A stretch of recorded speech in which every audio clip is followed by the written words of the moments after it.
Number जरा जवाब दीजिएगा। तो दोस्तों यह है आपके गाजियाबाद में अवस्थित है। कृत्रिम रबड़ का कारखाना कहां पर है? गाजियाबाद शहर में। अगला, आगरा की स्थापना कब हुई थी? आपको पता है कि किसी समय उत्तर प्रदेश की राजधानी आगरा हुआ करती थी। कभी कभी क्वेश्चन में ये अगर पूछ दे कि आगरा के बाद यूपी की राजधानी किसे बनाया गया, तो आगरा के बाद यूपी की राजधानी बनी है इलाहाबाद। आगरा की स्थापना कब हुई? आगरा की स्थापना हुई है 1504 ईस्वी में। अगर क्वेश्चन में ये पूछा जाए आगरा की स्थापना किसने करी, तो मैं ये आपसे पूछना चाहता हूँ, जरा होमवर्क है आपके लिए। स्वतंत्र भारत के प्रथम प्रधानमंत्री किस प्रदेश से थे और उनका नाम क्या था, वो भी कमेंट कीजिएगा। स्वतंत्र भारत के प्रथम प्रधानमंत्री बताइएगा, स्वतंत्र भारत के प्रथम प्रधानमंत्री कौन थे? देखिए दोस्तों, अगर मैं बात करता हूं इस क्वेश्चन का जो राइट आंसर चला जाएगा वो हम कहते हैं कि भैया जवाहरलाल नेहरू थे। क्या? तो हम यहां पर एक शब्द क्या होगा इस वीडियो में आपको अंत में 50 में क्या आपका स्कोर रहा है, क्या 50 में आपका 25 स्कोर रह रहा है? किसी भी बहन किसी भाई का 25 से तो नीचे नहीं जा रहा। हिंदी में अपना लास्ट में स्कोर कमेंट बॉक्स में जरूर करें। जिसे जाना ना जा सके उसके लिए क्या होगा? उसके लिए दोस्तों होगा अज्ञेय होगा। अजय का मतलब होता है जिसे आप जीत नहीं सकते। अजर का मतलब होता है जो क्या है, बताइए बताइए फटाफट जल्दी से बताइए कमेंट बॉक्स में कि अजर किसे कहा जाता है। अजर होता है एक अमर होता है। अज्ञ का विलोम विज्ञ होता है, जो हमारा नहीं जानने वाला होता है वो अज्ञ होता है। दूसरों के हित में अपना जीवन त्याग कर देना, उसके लिए एक वाक्यांश में आपको एक शब्द बताना है। अगर आप दूसरों के हित में अपना जीवन व्यर्थ करते हो तो वो होता है क्या? आत्मोत्सर्ग होता है। ऑप्शन नंबर हमारा बी होता है। चलिए, पाप करने के बाद स्वयं दंड पाना, याद रखिए 3 प्रश्न ऐसे थे, 3 4 5, ध्यान दीजिए 3 4 5 बहुत इंपॉर्टेंट है प्रश्न। पाप करने के बाद स्वयं अगर दंड पाना तो वो होता है दोस्तों पश्चाताप होता है। क्या? बिल्कुल सही बात होता है, प्रायश्चित नहीं पश्चाताप होता है। बहुत बढ़िया। अगला क्वेश्चन है अगले चैप्टर से। चैप्टर का नाम है दोस्तों हिंदी का क्रम। मराल निम्नलिखित में किसे कहा जाता है? बताइए, मराल की जब भी बात होती है तो मराल किसे कहा जाता है? बहुत से बच्चे मराल को मोर मानते हैं, लेकिन आपको मैं बता देता हूं क्या मराल जो होता है, मराल हमेशा हंस होता है। ऑप्शन नंबर हमारा किसके साथ? ए के साथ चला जाएगा। हंस की बात अगर करा जाए तो मराल भी कहा जाता है, राजहंस भी कहा जाता है, धवल पक्ष कहा जाता है और शीत पक्ष कहा जाता है। 7 नंबर, निम्नलिखित में से किस विकल्प में दिए गए शब्द परस्पर पर्यायवाची शब्द हैं? दिए गए शब्दों में पर्यायवाची शब्द बताना है। मार्तंडा भास्करा, अगर चंद्रमा जो है चपला, बताइए क्या होगा, कमेंट कीजिएगा। क्या अग्नि और अनिल होगा? कमेंट करिए, फटाफट कमेंट करेंगे कि इस क्वेश्चंस में क्या व्योम और कौमुदी होगा। बहुत अच्छे। तो देखिएगा, अगर मैं बात करता हूं मार्तंडा और भास्करा, मार्तंडा और भास्करा को कहा जाता है, आप यहां सूर्य कह सकते हो तो एक ही है, लेकिन चंद्रमा और चपला नहीं मिलेंगे। चंद्रमा चपला किसे कहा जाता है? चपला दोस्तों आपकी बिजली है, चंद्रमा तो मून हो गया। चंद्रमा अग्नि दोस्तों अग्नि तो है, लेकिन अनल कहते तो हो जाता, लेकिन अनिल यहाँ पर वायु है। इसी तरीके से व्योम और कौमुदी भी अलग है। 8वां, निम्नलिखित में से किस संधि शब्द में आ धन ई का सही मेल हुआ है? आ धन ई का सही मेल हुआ है, आपको बता दें। संधि की बात अगर करें एग्जाम में तो संधि के प्रकार होते हैं 3, स्वर व्यंजन और विसर्ग, ठीक है ना। 8वें नंबर का जो आंसर होगा वो दोस्तों हो जाएगा किसके साथ? गणेश हो जाएगा। आ धन ई बराबर ए होता है ना। जब आ धन ई बराबर ए होगा, चाहे आप सुरेश की बात कर लो, चाहे आप दिनेश की बात कर लो, चाहे आप महेश की बात कर लो, आंसर बी होगा। कलम का सिपाही किसे कहा जाता है? देखो कल इस क्वेश्चंस को हमने कराया था, साहित्य की क्लास अगर नहीं देखी है तो कमेंट बॉक्स में हमने लिंक दे दी है, ठीक है। चलिए, कलम का सिपाही किसे कहा जाता है? तो कलम का सिपाही बताइए प्रेमचंद्र को कहा जाता है। ऑप्शन नंबर डी हो जाएगा। अगला प्रश्न है 10 नंबर, निम्नलिखित में से शुद्ध वर्तनी की पहचान कीजिएगा। प्रतिनिधि, प्रशंसा, परिशिष्ट, स्थायित्व। देखो स्थायित्व तो गलत लिखा है, बिल्कुल तरीके से एकदम से स्थायित्व गलत है। परिशिष्ट में सा ही गलत है। प्रतिनिधि होता है, प्रतिनिधि नहीं होता है। आंसर ऑप्शन नंबर बी हो जाएगा। अगला प्रश्न, हिंदी विषय पर प्रथम ज्ञानपीठ पुरस्कार किसे मिला था? 1968 में दोस्तों याद रखिएगा। ज्ञानपीठ पुरस्कार चिदम्बरा के लिए मिला था, सुमित्रा नंदन पंत को मिला था। और याद ये भी रखना है कि यहाँ पर मैं एक कृति लिख देता हूँ जिसका नाम है चिदम्बरा, ठीक है ना, चिदम्बरा। चलो बहुत बढ़िया, अगले फैक्ट पर बढ़ेंगे। 12 नंबर, अवलंब और अविलंब शब्द युग्म सही अर्थ क्या है? अवलंब का मतलब क्या होता है? अविलंब का मतलब क्या होता है? देखो, एक अवलंब होता है जो सहारा दिया जाता है और एक अविलंब होता है। अविलंब का मतलब होता है क्या होता है बताइए? एक अविलंब होता है, कहते हैं ना अविलंब आओ, तुरंत आओ, तो अविलंब का मतलब होता है तुरंत, यानी जिसको कहा जाता है शीघ्र। इस दूसरे वाले का मतलब होता है शीघ्र और इसका मतलब होता है सहारा। तो सहारा और शीघ्र ऑप्शन नंबर ए में है, पहला सहारा है, दूसरा शीघ्र हो जाएगा। अगला प्रश्न आपके स्क्रीन पर है, क्वेश्चन नंबर 13। जानबूझकर आफत मोल लेना, उसके लिए एक शब्द बताइए, यानी लोकोक्ति बताइए। अंधों में काना राजा, आ बैल मुझे मार, आगे कुआं पीछे खाई, ऊँट के मुंह में जीरा।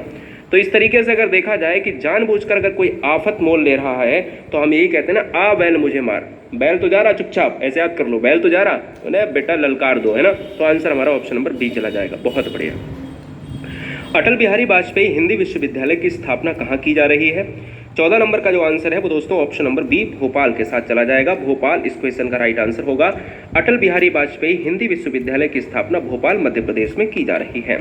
चलिए, चुल्लू भर पानी में डूबने का अर्थ क्या होता है? बताओ, फटाफट बताएंगे। बहुत अधिक हानि होना, बहुत अधिक दुखी होना, बहुत अधिक लज्जित हो जाना, या फिर बहुत अधिक निराश हो जाना। देखो सारे ऑप्शंस लग रहा सही है, लेकिन चुल्लू भर पानी में वही डूबने को बोलता, हमारी माताएं कह देती हैं, हमारे पिता कह देते हैं चुल्लू भर पानी में डूब जाओ, है ना। तो वो मतलब होता है क्या शर्म नहीं आ रही, क्या लज्जित, यानी लज्जित होने के लिए ऐसा बोला जाता है। 16 नंबर, निम्नलिखित में कौन सा शब्द स्त्रीलिंग है? ग्रह, पता, चंदन, सभा। सभा लगी हुई है, पता स्थाई पता की बात करी जा, देखिए सभा लगी हुई है। अब देखो ग्रह माने क्या होता है? घर होता है, घर अच्छा है, बड़ा है। पता, पता क्या है? पता बहुत बड़ा है, पता छोटा है, ऐसे तो बोलते हैं, इसका पता बता दो, है ना। तो ये स्त्रीलिंग है, ये भी आपका पुल्लिंग है। चंदन लगाया जाता है, ये भी पुल्लिंग। हाँ, सभा लगी हुई है, तो आंसर हमारा डी हो जाएगा। स्त्रीलिंग कैसे छाटेंगे? जो भी शब्द है वो साउंड क्या दे? आपका स्त्री का साउंड दे, है ना। सभा क्या हो जाएगा? सभा हमारा ऑप्शन नंबर डी स्त्रीलिंग। वीर का स्त्रीलिंग क्या होगा? अब बात हुई है स्त्रीलिंग की, तो एक और क्वेश्चन 17 नंबर करते हैं कि वीर का स्त्रीलिंग क्या होगा? वीरांगना। अब वीरांगना अगर होता है तो वीरांगना ऑप्शन नंबर हमारा ए के साथ लॉक हो जाएगा, वीरांगना, ठीक है ना। चलो, छायावाद के प्रवर्तक कौन है? सुमित्रानंद पंत हैं क्या? श्रीधर पाठक है, मुकुटधर पांडे हैं, जयशंकर प्रसाद हैं। तो आंसर हमारा ऑप्शन नंबर डी चला जाएगा। देखिए छायावाद में सुमित्रानंद पंत भी आते हैं, लेकिन जनक की बात अगर करी जाए तो यहाँ पर जयशंकर प्रसाद होंगे। सुमित्रानंदन पंत भी छायावाद के कवि हैं। सुमित्रानंदन पंत को कहा जाता है प्रकृति का सुकुमार कवि कहा जाता है। क्या कहा जाता है? प्रकृति का सुकुमार कवि कहा जाता है। इस चीज को आपको याद रखना है। चलो, हिंदी साहित्य की प्रथम कहानी कौन सी है? हिंदी साहित्य की दोस्तों प्रथम कहानी है इंदुमती है, जो जयशंकर प्रसाद के द्वारा लिखी गई है। Very very most important. Rani Ketki की कहानी इंसा अल्लाह खां के द्वारा लिखी गई है, इंसा अल्लाह खां। उर्वशी को देखा जाए रामधारी सिंह दिनकर ने लिखा है। किसने लिखा है? रामधारी सिंह दिनकर ने। और यामा की बात करें तो यामा जो है महादेवी वर्मा ने यहाँ पर इसको लिखा है, ठीक है ना। तो सारी चीजें हो गई दोस्तों।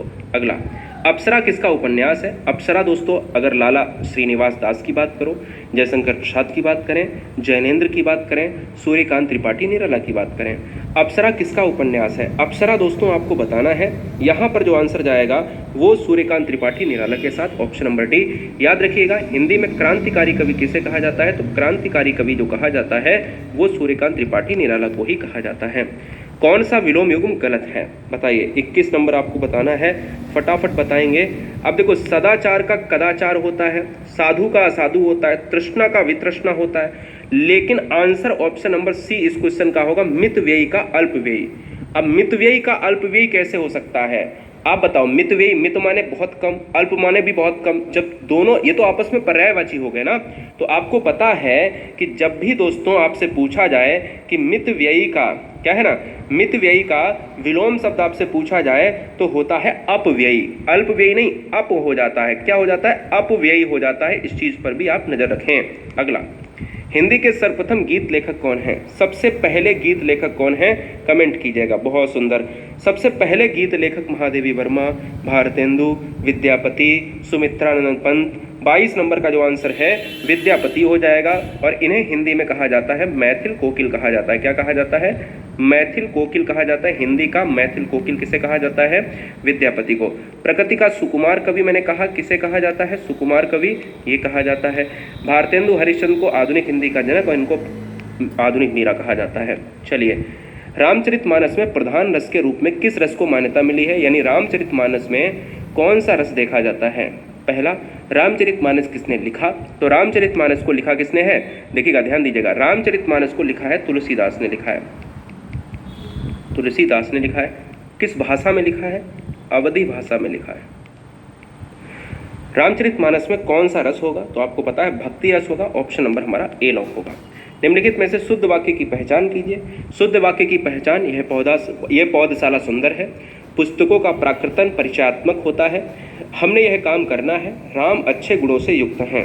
आपको पता है दोस्तों कि अगर आप यह पौधशाला सुंदर है ये कर दिया, लेकिन यहाँ प्रश्नवाचक लग गया है, ये गलत हो गया है ना। पूर्ण विराम के बाद प्रश्नवाचक है। पुस्तकों का प्राकृतन, प्राकृतन पहले गलत है और परिचयात्मक ये गलत है, तो ऑप्शन ये भी हमारा कट जाएगा, यानी बी भी गया। हमने ये काम नहीं करना, हमें ये काम करना है, तो ऑप्शन हमारा डी सही हो जाएगा, क्योंकि यही सही है, बाद बाकी ए बी सी गलत है। नमक मिर्च लगाना, इस मुहावरे का उचित अर्थ क्या होगा? गुस्सा दिलाना, बढ़ा चढ़ाकर कहना, ईर्ष्या करना या तीखा करना। मैं कहता हूँ बढ़ा चढ़ाकर, तिल का ताड़ बना देना, है ना। छोटी बात को अगर आप बढ़ा चढ़ाकर कहते हो तो आपने नमक मिर्च लगाया है। जो एक स्थान से दूसरे स्थान ना ले जाया जा सके, उस वाक्य के लिए एक क्या होगा? स्थावर, प्रत्युत्पन्नमति, प्रतिवादी, या फिर मैं कह सकता हूँ सदवा। तो मैं ये कह सकता हूँ दोस्तों कि इस क्वेश्चन में 26 नंबर का जो आंसर होता है वो हमारा क्या होगा? वो हमारा हो जाएगा स्थावर। देखिए स्थावर का जो विलोम होता है वो होता है जंगम। जंगम का मतलब होता है चलायमान, स्थावर का मतलब होता है स्थिर, जो चीज़ एक जगह ही रहे। प्रत्युत्पन्नमति का मतलब होता है, एक शब्द होता है उसका कि जो तुरंत सोचे और तुरंत उत्तर दे, ठीक है ना। और सदवा का मतलब जानते हो, सदवा का जो है वो होता है आपका विलोम विधवा।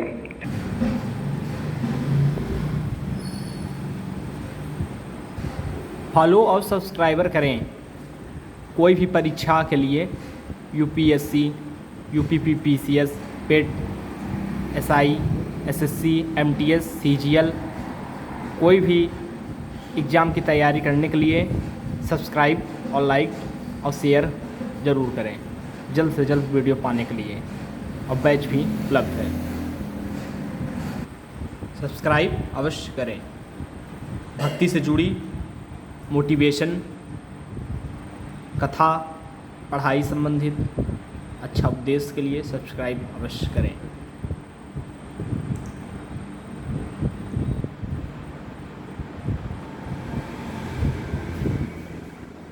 पाँच वर्षों के लिए ब्रह्मपुत्र नदी भारत में किस नाम से जानी जाती है? दिहांग। भारत के प्रथम राष्ट्रपति कौन थे? डॉक्टर राजेंद्र प्रसाद। संविधान का अनुच्छेद 370 किस राज्य से संबंधित था? जम्मू कश्मीर से। भारत की पहली महिला राज्यपाल कौन थी? सरोजनी नायडू। भारत का राष्ट्रीय खेल कौन सा है? कोई आधिकारिक राष्ट्रीय खेल नहीं है, लेकिन हॉकी को औपचारिक रूप से माना जाता है। चिपको आंदोलन किससे संबंधित था? वनों की रक्षा से। भारतीय संसद के दो सदनों के नाम क्या हैं? लोकसभा और राज्यसभा। भारत का पहला उपग्रह कौन सा था? आर्यभट्ट। ओणम किस राज्य का त्यौहार है? केरल का। सूरजकुंड मेला कहाँ आयोजित होता है? फरीदाबाद, हरियाणा में। सबसे छोटी महाद्वीप कौन सा है? ऑस्ट्रेलिया।